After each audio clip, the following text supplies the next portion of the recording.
My parents made us compete for the right to sleep, punishing the losers by keeping us awake for days, then cruelly injecting us with something that denied us rest even longer, saying only one child would get the antidote, though in reality we all collapsed and died side by side. Can you even imagine a childhood where sleep wasn't a right but a prize? Where my parents forced me and my siblings to literally fight for 8 hours of rest, and the losers were condemned to stand eyes open all night long. We thought that was cruelty, but nothing could have prepared us for their final terrifying test, or the shocking way it ultimately consumed us all. My parents, they always preached that comfort just created weakness. So, when my younger brother Bradley was born, and then my sister Ellie a few years after me, they saw an opportunity. They'd look at us straight-faced and declare, "The world doesn't care about your needs. Neither will we." And because we were just desperate kids trying to survive, they built a system. Every single morning at 6 a.m. sharp, we'd be put through some insane challenge they'd cooked up. The winner, 8 precious hours of sleep that night. The losers? We became the watchers. That meant standing absolutely motionless in the winner's room, eyes wide open, never blinking, guarding them from the perceived weakness of unguarded rest. Our garage was their twisted training facility. Bradley, Ellie, and I would stand at attention while Mom and Dad announced the day's torture. Sometimes it was brutal physical tests like who could do the most pull-ups with heavy-weight vests strapped to us. Sometimes it was mental gymnastics, solving complex math problems while ice water dripped onto our heads, just to mess with our focus. Other times it was pure endurance, holding stress positions until our muscles screamed, shaking uncontrollably. Mom would start her stopwatch, her voice chillingly calm. "Begin." And Dad, he'd circle us like a predator, noting every tremor, every flicker of an eye, every sign that we were about to break. The winner got a military cot in the temperature-controlled bedroom. The losers got the corners. On my winning nights, I'd lie there, desperately trying not to look at my siblings. But they were always there, just at the edge of my vision. Their eyes, they'd be red and swollen, tears constantly streaming down their faces. Not from emotion, but just the sheer biological response to never, ever blinking. By 3 a.m. they'd be swaying, their bodies fighting, trying to snatch microsleep while still on their feet. "Eyes open, watchers," I'd whisper. It wasn't cruelty, it was survival. If Mom and Dad caught them with closed eyes, the punishment was another brutal 24 hours without sleep. We found ways to survive, to help each other. On Bradley's winning nights, Ellie and I would pinch our arms raw to stay alert. When it was Ellie's turn, Bradley would dig his nails into his palms, and I'd bite my tongue until it bled. We learned that pain, sharp focus pain, could keep you tethered to consciousness for a few more hours. I memorized every pattern of cracks in Bradley's corner, every water stain in Ellie's. Those corners became our entire world for 16 hours at a stretch, staring at the same spot, fighting every single instinct to just close our eyes. By the third day without sleep, the hallucinations would start. Shadowy figures in our peripheral vision, voices whispering our names. Once Ellie swore she saw spiders crawling up her legs for 6 straight hours, but she couldn't even look down to check. She just had to stand there feeling phantom legs on her skin. We kept meticulous logs of each other's breaking points. Bradley started seeing double after 52 hours awake. Ellie's hands would shake uncontrollably after 64. I lost the ability to form coherent sentences after 71. We shared this information like vital medical data, desperately trying to help each other push past our limits. But when I was 16, something truly terrifying happened. I started coughing up blood during a competition, 70 hours without sleep, doing sprint intervals. My body was literally eating itself from the inside, but I just kept running. Bradley saw it first. "She's dying," he said, breaking formation. That night, all 3 of us together, we confronted them. "This is killing us," I told them, showing them my bloody shirt, the evidence undeniable. "We need to sleep. Please." For the first time in years, their faces actually seemed to soften, to consider it. Mom's expression changed slightly. Dad uncrossed his arms. They looked at each other for a long, heavy moment. "You're right," Mom finally said, her voice strangely calm. "This training has reached its logical conclusion. We need to make a final assessment." Relief, pure and overwhelming, flooded through me. But then I saw Dad. He pulled out a locked metal box. My heart plummeted. He wasn't ending the competition. He was ending us.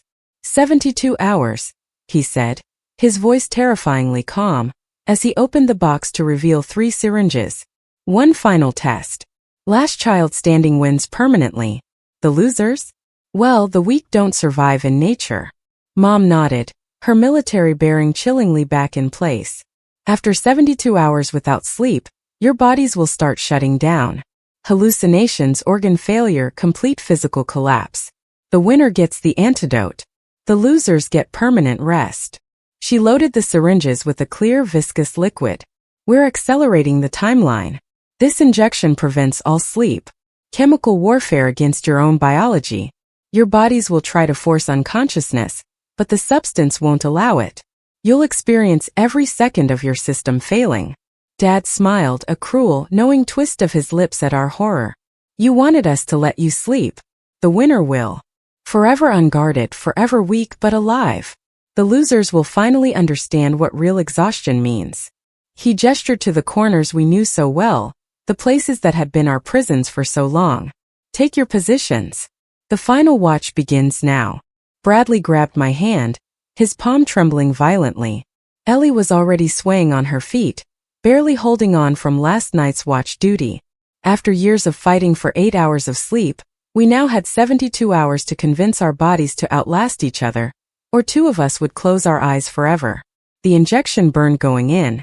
Mom administered mine first, her hands unnervingly steady as she pushed the plunger. The liquid felt like ice spreading through my veins, then fire, then something else entirely. A strange electric alertness that made my skin feel too tight. Bradley went next. He didn't flinch when the needle went in, but I saw his pupils dilate immediately, black pools swallowing his irises. Ellie barely stayed upright for hers, her body already on the verge of collapse. Corners, Dad commanded. We took our positions, the same corners we'd stood in hundreds of times, but this felt different. The substance was already working. My heartbeat thundered in my ears, each beat distinct and overwhelming. The familiar crack in the wall I'd stared at so many times seemed to pulse with my breathing. Mom set up her chair in the center of the room with her clipboard. Dad began his usual patrol. Everything looked normal, except for the small medical kit he'd placed on the dresser. 3 more syringes, but only one filled with clear liquid. The antidote. Hour 1 passed in a state of hyper-awareness. Every sound amplified. Bradley's ragged breathing. Ellie's slight sway. The creaks of the old house settling. My own blood moving through my body like a river I'd never noticed before. Hour 3 brought the first wave of nausea. I pressed my tongue against the roof of my mouth. An old trick to fight it back. In my peripheral vision, I caught Bradley doing the same. We'd shared that technique 2 years ago during a 48-hour punishment stand. By hour 5, the walls started breathing. Subtle at first, just a gentle expansion and contraction that matched my own lungs. I focused on the crack, trying to anchor myself to reality. But even the crack started moving, rising like a living thing. Watchers report, Mom said, her voice cutting through the hallucination. Watching, we responded in unison. The practiced response automatic even as our minds began to fracture. Hour 8 brought the shakes. Not the usual exhaustion tremors we knew so well, but something deeper, more insidious. My muscles fired randomly, tiny spasms I couldn't control. Ellie's whole body vibrated in her corner. Bradley's hands clenched and unclenched in a rhythm that didn't match his breathing. Dad smiled at our deterioration. He pulled out his phone, recording our decline for what he called medical documentation. The camera's red light blinked at us like a hungry eye. Hour 12 was when the real hallucinations began. The shadows in my corner deepened, filled with movement. Fingers reaching out from the darkness, whispers in languages I didn't recognize. I bit down on my already raw tongue, using the pain to stay grounded. Bradley made a small sound, not quite a whimper but close. In our established code, it meant he was seeing things too. 2 short exhales from Ellie confirmed she was experiencing the same. The substance is working perfectly, Mom noted, scribbling on her clipboard. Accelerated deterioration as expected. Hour 16 brought the first collapse. Not a full fall. Ellie caught herself against the wall, but her legs had simply given out momentarily. Dad marked it on his chart. First sign of physical failure. I tried to send her strength through sheer will, but my own legs felt like water. The substance made everything too intense, too aware. I could feel each individual muscle fiber struggling to hold me upright. Hour 20 brought the voices. Not whispers anymore, but clear conversations happening just outside my field of vision. My mother calling my name. No, not my real mother. Some other version, one who spoke in frequencies that hurt my teeth. Bradley's breathing changed quick. Shallow pants that meant he was fighting panic. We'd learned to recognize each other's distress signals through years of corners. 3 slow breaths from me, our signal for hold on. But he couldn't respond. The substance wouldn't let us control our breathing anymore. Everything was automatic, desperate, our bodies fighting the chemical invasion with increasing desperation. Hour 24. Mom stood stretched and Dad took her place in the chair. The shift change we'd witnessed hundreds of times. They'd planned this perfectly, taking turns monitoring our destruction. My vision started doubling. Not like Bradley's usual sleep deprivation symptom, but something worse. Each object split into multiple versions of itself, all slightly different. The crack in my wall became a spiderweb of possibilities. Ellie made a sound I'd never heard before, part gasp, part sob, part something animal. Her body convulsed, fighting the substance's hold. Dad noted the time. Fascinating, he said. The youngest showing signs of systemic rebellion first. Hour 28 brought the first real break. Bradley's knees buckled. He caught himself, palms flat against his corner walls, but he was no longer standing straight. Dad didn't correct him. The rules had changed. This wasn't about posture anymore, just survival. I wanted to help him, but moving would mean leaving my corner. And somewhere beneath the substance's chaos, my trained mind knew that leaving meant losing. Losing meant dying. The room started spinning at hour 32. Not vertigo. The actual walls rotating slowly around us. I pressed harder into my corner, trying to anchor myself to something solid. But solid had become a negotiable concept. Ellie's breathing went ragged. Short, desperate gulps that couldn't possibly be getting enough oxygen. Her face had gone pale, then flushed, then pale again in waves. The substance was playing with her circulation. Note the autonomic disruption, Mom said, having returned for her next shift. Unexpected, but not unwelcome. Hour 36 brought the first seizure. Bradley's body went rigid, then shook violently. He managed to stay upright, arms locked against the walls, but his eyes rolled back. 30 seconds of convulsions before he went still, gasping. I bit through my tongue, trying not to scream. Blood filled my mouth, copper and familiar. At least that sensation was real. Dad prepared one of the empty syringes. In case we need to intervene, he explained calmly. Though intervention equals elimination, the threat was clear. If we collapsed completely, they'd end it quickly. No medical help, no rescue, just whatever was in those empty syringes.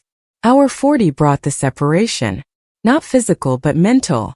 I felt myself splitting into observer and observed. Part of me stood in the corner, enduring. Another part floated somewhere near the ceiling, watching my own deterioration with detached interest. Ellie had started talking. Not to us, but to someone only she could see. Her words made no sense, mixing languages she didn't speak with sounds that weren't quite human. Mom transcribed what she could, utterly fascinated. Bradley's seizures came every few hours now, each one longer than the last. During the quiet moments between, he stared at his corner with eyes that didn't quite focus, seeing through the wall to something beyond. Hour 48. 2/3 done, 1/3 to survive. The math felt impossible.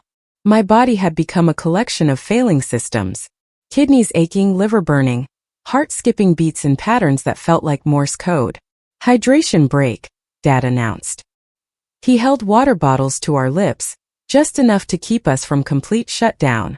The liquid felt like swallowing glass. Everything hurt now.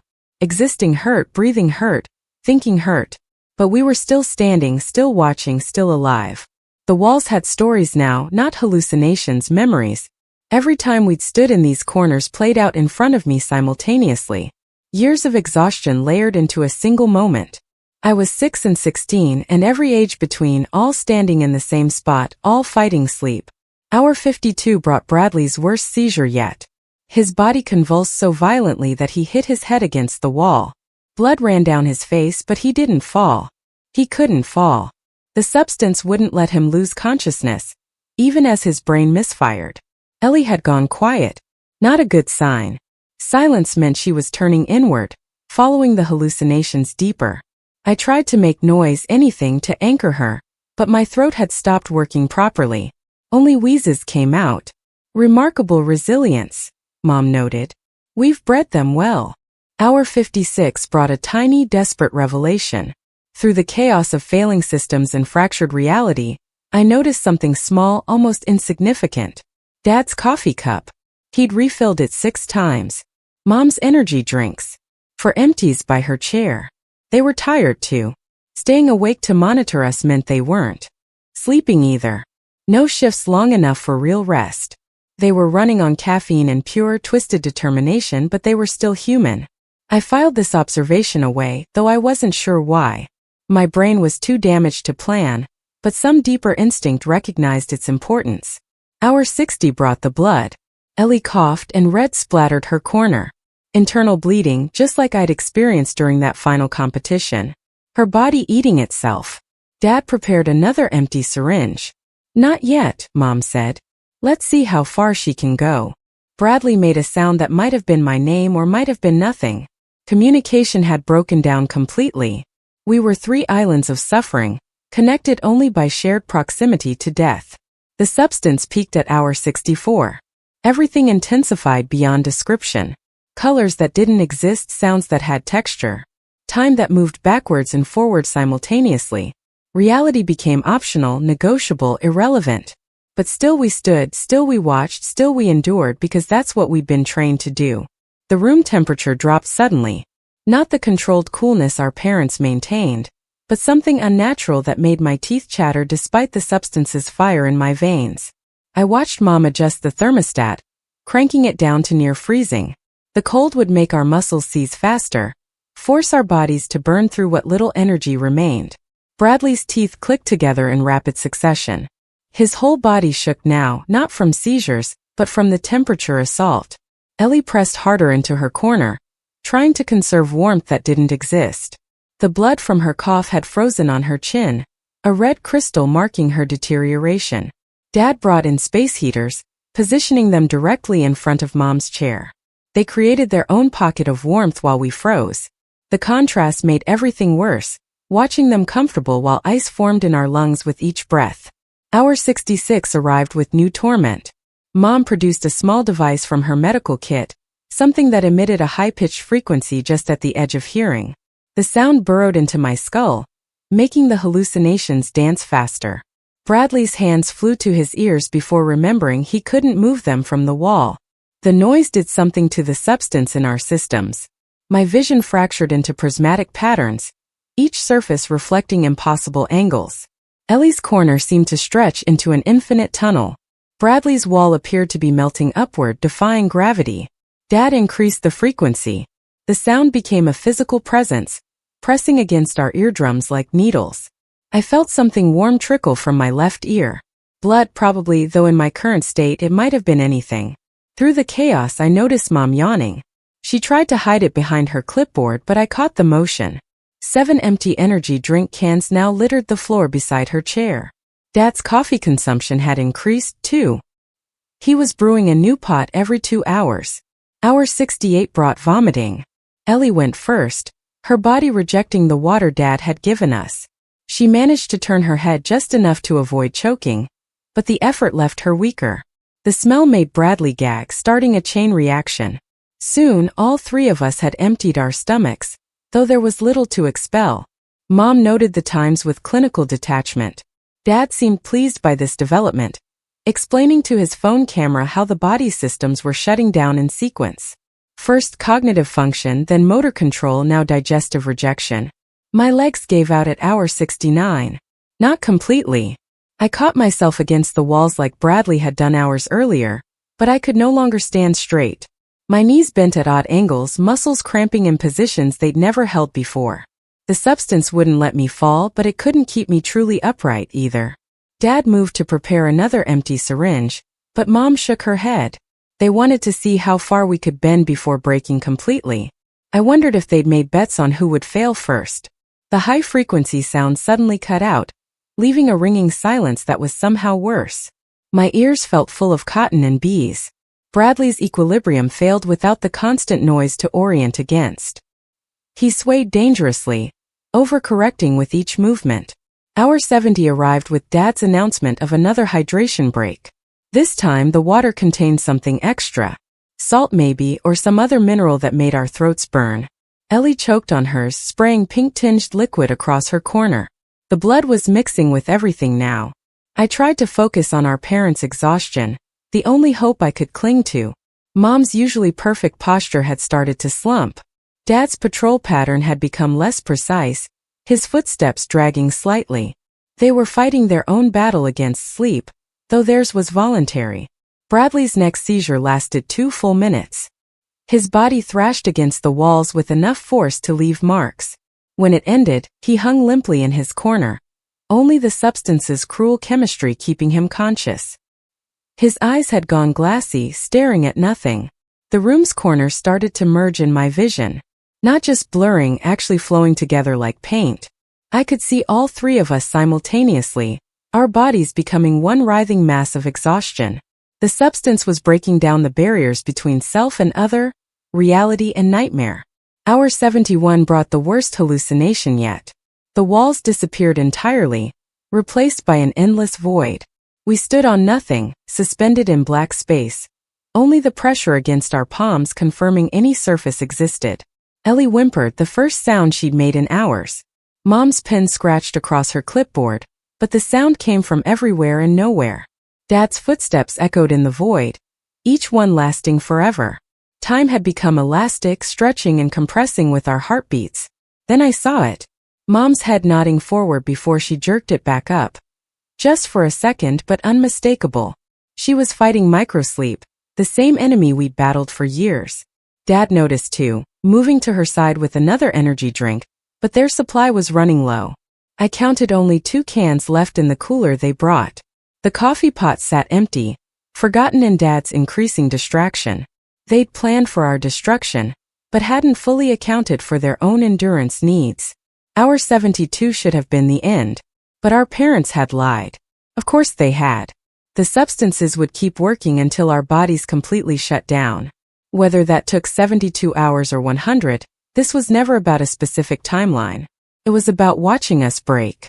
Bradley's breathing had become wet, labored. Each inhale gurgled with fluid. His lungs were drowning from the inside, filling with blood or plasma or both. Ellie's skin had taken on a gray tinge, her circulation failing as her heart struggled to pump thickening blood.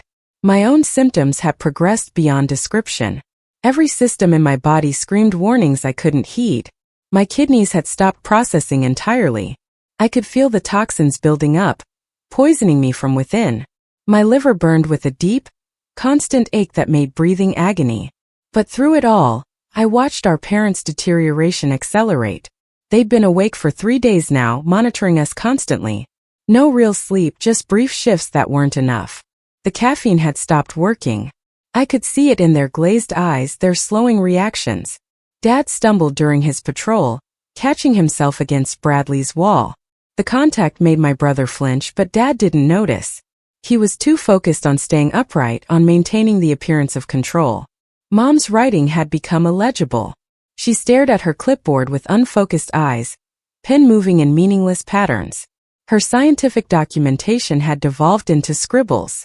Hour 73 brought a new development. Dad opened the medical kit to prepare the antidote syringe, but his hands shook too badly to hold it steady. He dropped it twice before managing to grip it properly. Mom tried to help, but her coordination was equally compromised. They argued about something, their words slurring together. I couldn't understand the specifics, but the tone was clear. Panic. They hadn't expected the monitoring to be this demanding. Hadn't planned for their own exhaustion. Bradley's corner had become a crime scene. Blood from his seizures painted abstract patterns on the walls. Vomit cooled at his feet. His body hung at impossible angles, held up only by locked joints, and the substance's refusal to let him collapse. Ellie had started laughing, not with humor, but with complete neurological breakdown. The sound came in hiccuping bursts, her body convulsing with each one. Tears streamed down her face, but her expression remained blank, disconnected from the laughter. My own mind had fractured into distinct pieces. One part observed with clinical detachment. Another screamed endlessly. A third made plans I couldn't execute. A fourth had conversations with people who didn't exist. All were equally real, equally present. Dad tried to make coffee but poured grounds directly into the pot without water. He stared at the dry powder, confused, before Mom pointed out his mistake, but she'd forgotten to plug in the machine. They were making errors, losing focus. Hour 74 arrived with Ellie's respiratory crisis. Her breathing became rapid, shallow gasps that couldn't possibly sustain her. Dad moved toward her with an empty syringe, but Mom grabbed his arm. They argued again, gesturing wildly. The delay cost them. While they debated, Ellie's body found a second wind. Her breathing stabilized slightly. Not healthy but functional. The substance wouldn't let her die easily. It wanted us conscious for every moment of our body's rebellion. I forced myself to track our parents' mistakes. Dad had now gone to the wrong corner twice during his patrols. Mom had dropped her pin 4 times. They were unraveling. Their perfect system crumbling under its own demands. Bradley's next seizure changed everything. Instead of convulsions, his body went completely rigid. Every muscle locked simultaneously, creating a human statue. His eyes rolled back, showing only whites. Foam tinged with blood frothed from his mouth. Dad rushed to him with the antidote syringe, but his exhausted fumbling took too long. By the time he reached Bradley's corner, my brother had gone limp. Still breathing, still technically conscious, but something fundamental had broken. Mom screamed at Dad, accusing him of weakness. He shouted back about her poor planning. They turned on each other. The stress fracturing their united front. Years of perfect coordination dissolved into bitter recriminations. Hour 75 brought my revelation. Through the haze of dying neurons and misfiring synapses, I understood something crucial. Our parents needed us conscious to declare a winner. The rules they created demanded one child standing while 2 fell. But if we all fell simultaneously, their system would collapse. I caught Ellie's eye during one of her lucid moments. Some spark of understanding passed between us. We'd shared so much suffering, developed such intricate communication through years of corners. Even now, broken as we were, we could still connect. Bradley was beyond reaching, lost in his own neurological storm. But Ellie and I began a delicate dance. When I swayed, she steadied. When she faltered, I found strength. We were keeping each other upright just enough to deny our parents their victory. Dad noticed first. He moved between our corners, studying us with bloodshot eyes.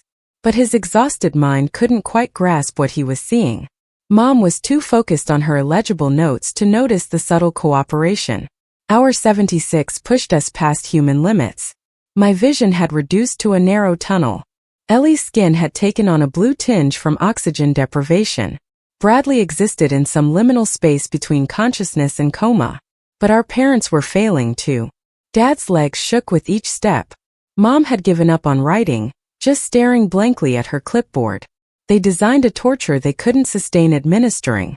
The antidote syringe sat forgotten on the dresser. Neither parent moved to prepare it. They were too exhausted to remember their own rules, too depleted to enforce the system they'd created. Hour 77 brought collective collapse. Not dramatic, just a slow dissolution of the boundaries between standing and falling. Bradley slumped first, his body sliding down the walls in increments. Ellie followed, her knees buckling in slow motion. I held on 10 seconds longer through sheer spite, then let gravity claim me. We ended up in heaps in our respective corners, still technically conscious but no longer standing. No winner, no loser. Just 3 broken children and 2 exhausted parents. Dad stared at us, swaying on his feet.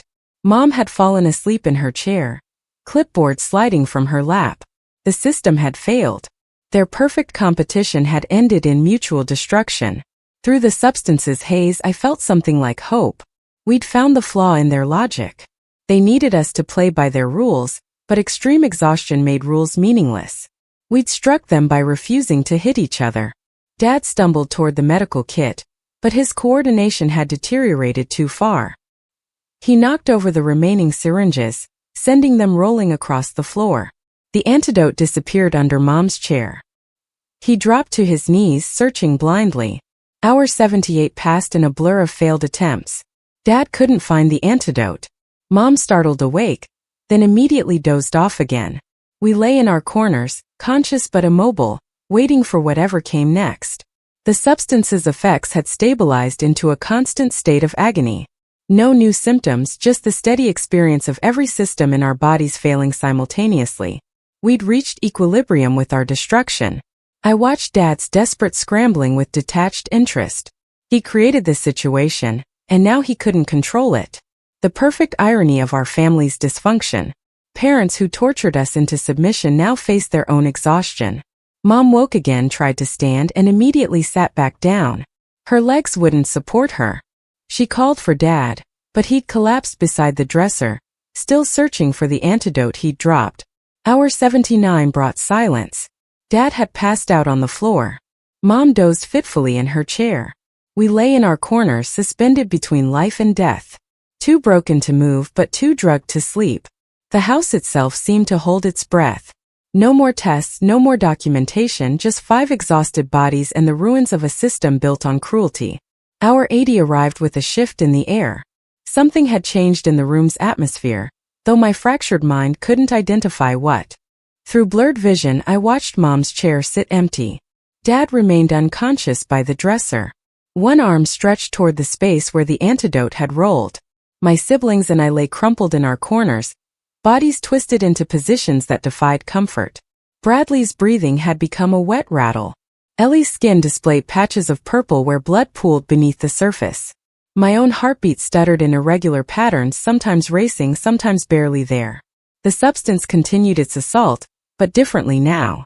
Instead of new symptoms, it seemed to be consolidating its damage. My kidneys had given up entirely. The toxins building in my blood created a metallic taste that wouldn't leave. Every breath felt like inhaling broken glass. Movement caught my peripheral vision. Mom had crawled from her chair to the medical kit. Her coordination too compromised to walk. She fumbled through the supplies with shaking hands, knocking over empty syringes. Her movements were desperate, uncoordinated. Nothing like the precise woman who'd administered our injections days ago. Dad stirred on the floor, his body twitching as consciousness returned. He tried to push himself up, but his arms buckled. 3 days without proper sleep had destroyed their superiority. They were just as broken as us now. Maybe more so because they'd chosen this. I watched Mom pull out a small flashlight from the kit. She crawled toward Bradley first, shining the light in his eyes. No pupil response. She moved to Ellie next, checking for the same reaction. My sister's eyes had rolled back, showing only whites.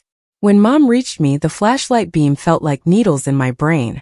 I couldn't close my eyes against it. The substance wouldn't allow that mercy. She stared at my dilated pupils for a long moment, her own eyes bloodshot and unfocused. Dad had managed to prop himself against the wall. He tried to speak, but only managed to croak. His throat was too dry, his exhaustion too complete. Mom crawled back to him, and they huddled together like lost children. Hour 81 brought Bradley's final seizure. His body went rigid, back arching off the floor. The convulsions were violent, his head striking the hardwood repeatedly. Neither parent moved to help. They were too depleted to even witness our destruction properly. The seizure lasted 3 minutes. When it ended, Bradley didn't return to his previous state. His body remained locked in an unnatural position, muscles frozen mid-spasm. His breathing stopped for 10 seconds, 20, 30. Then a single shuddering gasp before the cycle repeated. Ellie had gone completely silent. No more laughter, no more whimpers. Her chest barely moved with each breath. The blood vessels in her eyes had burst, turning the whites crimson. She stared at nothing with those red eyes, lost in whatever final hallucination the substance had created. My own body had begun shutting down in earnest. I felt my liver failing, a deep burn that radiated through my abdomen. My heart skipped every third beat, then every second. The room tilted and spun even though I wasn't moving. Dad tried to stand again. This time he made it to his knees before toppling sideways. His head struck Mom's shoulder, and she didn't have the strength to support him. They collapsed together. A tangle of exhausted limbs. Through the chaos I noticed something. The medical kit had spilled completely.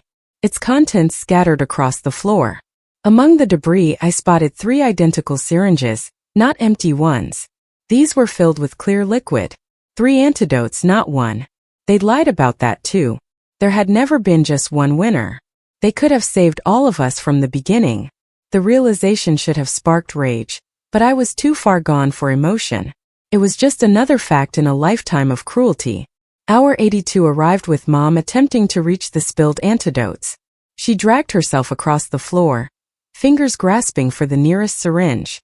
Her hand closed around it, but she lacked the coordination to remove the cap.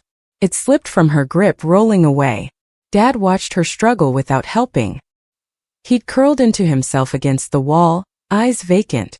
The man who'd commanded our suffering for years had been reduced to a shell. His system had consumed its creators. Bradley's breathing stopped again, this time for a full minute. His face turned blue, then purple.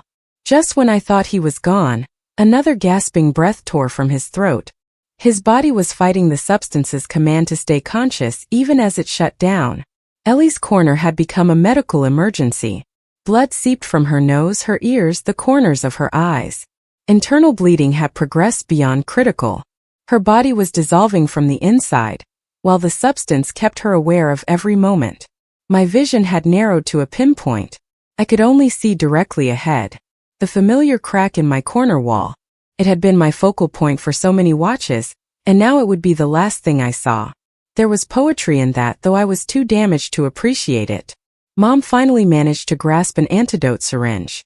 She held it like a lifeline, staring at it with confusion. The cap still defeated her. Her fingers fumbled uselessly. The simple action was beyond her exhausted capability. Hour 83 brought collective system failure. Bradley's seizure had never fully ended. His muscles remained locked, his breathing just occasional gasps. Ellie had gone gray, her circulation failing completely. I felt my kidneys shut down entirely. The backup of toxins making my skin burn. Dad crawled toward Mom, reaching for the syringe. Their hands met, both shaking too badly to grip it properly. They were trying to save us now, but their bodies wouldn't cooperate. 3 days of monitoring our destruction had destroyed them too. The syringe fell between them. Dad lunged for it, missed, and collapsed face first onto the floor. He didn't get up. Mom stared at his still form, her mouth moving soundlessly. She'd lost the ability to speak. I watched them fail with the same detachment they'd shown during our suffering. No satisfaction, no vindication, just the hollow observation of consequences playing out. They'd created a system that devoured everyone, including themselves. Mom's next attempt at the syringe succeeded. She managed to uncap it with her teeth, the needle gleaming in the harsh overhead light. She looked between her 3 dying children, trying to decide who to save first. The decision paralyzed her. The woman who'd made us compete for everything couldn't choose now when it mattered most. She held salvation in her hand and couldn't move. Hour 84 arrived with Bradley's heart stopping.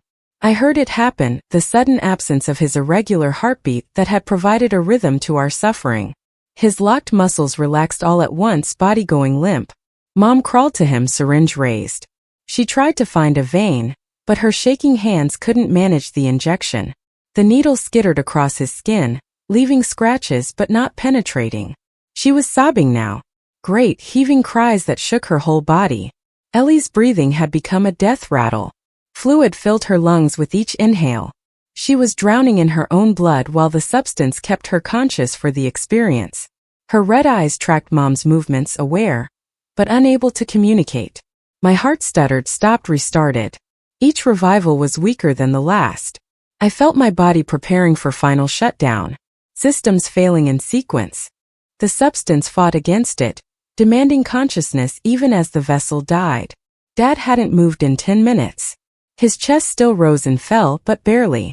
He pushed his body past its limits, monitoring our destruction. The observer had become the observed. Mom abandoned her attempt to inject Bradley. She crawled to Ellie instead.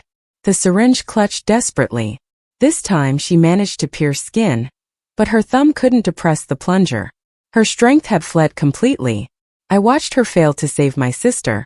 Watched Ellie's eyes dim as Mom struggled with the simple action of pushing a plunger. The antidote was right there, millimeters from salvation, but Mom's body wouldn't cooperate. Hour 85 brought the beginning of the end. Bradley lay still in his corner, no longer breathing. Ellie's rattling breaths came further apart. My vision had gone dark at the edges, narrowing to a tunnel that showed only Mom's desperate attempts. She'd given up on the syringe, dropping it to crawl toward me. Her face was a mask of exhaustion and regret. She reached out, trying to touch my face, but collapsed inches away. We stared at each other across that small distance. Mother and daughter, torturer and victim, both dying from the same system. Dad's breathing had gone irregular. Sometimes nothing for 30 seconds, then a desperate gasp. His body was shutting down just like ours, exhaustion claiming him as surely as the substance claimed us. The house felt different with Bradley gone, emptier. We'd been three for so long, trained to compete, but bound by shared suffering.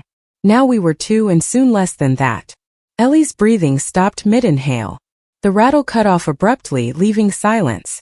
Her red eyes remained open, staring at her corner wall. The substance wouldn't let her close them even in death. I was alone with our parents' bodies. Dad unconscious. Mom barely clinging to awareness. The system they'd built had claimed 4 lives and was reaching for the 5th. I felt my heart skip, stutter, pause. The gaps between beats grew longer. Mom's hand finally reached my face. Her touch was cold, trembling. She tried to speak, but no words came. Her eyes held something I'd never seen before. Recognition of what she'd done. Too late for apologies. Too late for redemption. My kidneys had poisoned my blood beyond recovery. My liver had shut down completely. My heart managed 1 beat per minute, then less. The substance fought to keep me conscious for my own death. But even it had limits. Hour 86 passed in fragments. Mom collapsed beside me. Her breathing as labored as mine. Dad hadn't moved in 20 minutes. The room held 5 bodies in various stages of shutdown. The competition finally over with no winners. I thought about the antidote syringes scattered across the floor. 3 doses that could have saved us all. The cruelty of making us compete when salvation existed for everyone. But that was our parents' way. Creating scarcity where none existed. Manufacturing suffering for their vision of strength. My heart managed another beat. The gaps had stretched to minutes now. Each revival was a surprise, an impossibility. The substance demanded consciousness but couldn't override complete organ failure. Mom's breathing had matched mine. Irregular, desperate, dying. We lay inches apart, neither able to bridge that final distance. Her system had killed her as surely as ours. Exhaustion claiming its final victims. The last thing I saw was that crack in my corner wall. The same crack I'd stared at through hundreds of watches. It hadn't changed, hadn't moved, hadn't judged. It had simply existed. A constant in a world of manufactured chaos. My heart stopped. The gap stretched toward infinity. The substance's hold weakened as my brain died. Consciousness fragmenting into static. 5 bodies in a room designed for competition. All equal in the end. Hour 87 arrived in silence. No movement, no breathing, no witnesses. The house held its breath around 5 still forms. The system had achieved its logical conclusion, the elimination of everyone it touched. Morning light crept through the windows, illuminating the scattered syringes. 3 antidotes lying useless on the floor. Their promise of salvation meaningless now. The ultimate irony of our parents' creation. They built a system so perfect it destroyed even its creators. The walls stood witness to the end. Our corners, which had held us through so much suffering, now cradled our still forms. Bradley in his corner, body finally relaxed. Ellie in hers, red eyes staring at nothing. Me in mine, that familiar crack, the last image burned into my fading consciousness. Mom and Dad lay between us. Their bodies twisted from their final crawl toward redemption. They discovered too late that exhaustion recognizes no hierarchy. Their system had treated them exactly as it treated us, without mercy. The substance's effects lingered even after death, keeping eyes open, maintaining a mockery of alertness. 5 corpses staring at nothing, frozen in their final positions, the ultimate watchers standing guard over nothing. Hours passed unmarked. The sun traced its path across the sky, shadows shifting through the room. No one came, no one checked. We'd been so isolated by our parents' system that no outside world existed to notice our absence. The house itself began to accept our stillness. Dust settled on our bodies. The temperature normalized as the heating system cycled without intervention. We became part of the architecture, permanent fixtures in the room that had defined our existence. Days later, a neighbor noticed the accumulated mail. Then the smell. Authorities found 5 bodies in various stages of decomposition. The medical kit's contents scattered like evidence. The syringes told a story they couldn't quite piece together. They found our logs, our careful documentation of each other's breaking points. They found Mom's clipboard with its illegible final notes. They found Dad's phone still recording battery long dead. Evidence of a system so cruel it defied understanding. But they didn't find answers. How could they? The truth was too elaborate, too sustained, too intentionally crafted to be believed. 5 deaths in a house, 3 children and 2 adults, all showing signs of extreme sleep deprivation and organ failure. The investigation stalled. No clear crime, no obvious perpetrator, just a family that had destroyed itself through means no one could adequately explain. They sealed the house, filed the reports, moved on to cases that made sense. Our corners remained empty. The cracks in the walls held their silence. The system our parents had built died with us, leaving no legacy but questions. 5 lives ground down to nothing by the pursuit of strength that created only weakness. The antidote syringes were catalogued as evidence. Their contents analyzed and filed away. 3 doses of salvation that had gone unused. A final testament to the futility of our parents' vision. They'd created artificial scarcity in a world that had enough for everyone. In the end, we all lost. The competition had no winner because the game itself was flawed. Our parents had taught us that only the strongest deserved to rest. But they'd forgotten that without rest, even the strongest become weak. The house stood empty, our corners gathering dust. Somewhere in the evidence files, our story waited to be understood. But understanding required accepting that parents could systematically torture their children for years, refining their methods, documenting their decline. It was easier to call it unexplained, easier to seal the house and forget, easier to believe in random tragedy than sustained cruelty. The system our parents built protected itself even after death. Too horrible to be fully acknowledged. We'd been trained to watch, to endure, to compete. In the end, we did all 3 perfectly. We watched each other die. We endured until our bodies quit. We competed until no one was left to claim victory. The strongest child deserved to rest, they'd said. They never considered that maybe we all did. Maybe rest wasn't a prize to be won, but a fundamental need to be met. Maybe their system was built on a fundamental misunderstanding of human nature itself. But those thoughts belonged to the living. We were past such considerations, past suffering, past the endless competition for basic needs. We'd found our rest at last, permanent and unguarded, in the corners that had defined our existence. The crack in my wall remained unchanged. It had outlasted us all. A silent witness to years of suffering and one final catastrophe. If walls could speak, it might have warned the next family about the danger of systems that consume their creators. But walls don't speak. They simply stand, holding their corners, keeping their silence. And in that silence, our story ended as it began, with children who needed sleep and parents who made them compete for it.